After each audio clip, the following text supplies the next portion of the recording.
Now you're just being unrealistic. Anyway, that movie was like 20 years ago. Imagine how saggy those things would be. Howard, you're gonna throw away a great girl like Bernadette because you're holding out for some ridiculous fantasy? Hey, just because you settled doesn't mean I have to. Excuse me, I'm sitting here. Hey, I did not settle for Leonard. I mean, obviously he isn't the kind of guy I usually go out with. You know, physically.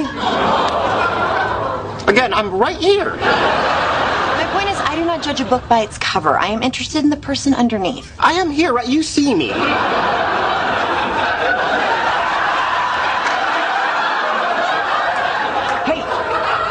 I'm interested in what's inside people too, but why is it wrong to want those insides wrapped up in, say, the delicious caramel that is Halle Berry? Yes, you're delicious caramel too. All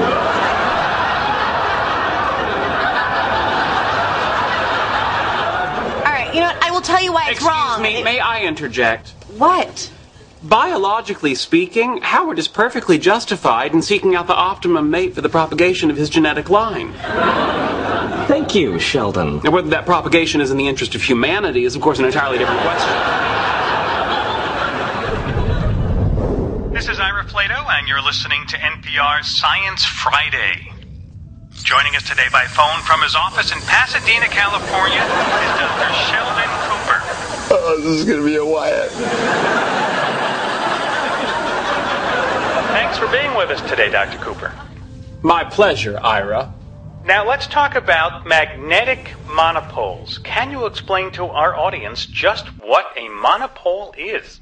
Of course.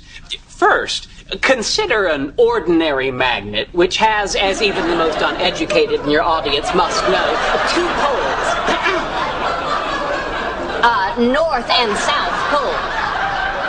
If you cut that in half, you have 2 smaller magnets, each with its own North and South pole. Dr. Cooper, I think there might be something wrong with our connection. No, I hear you fine.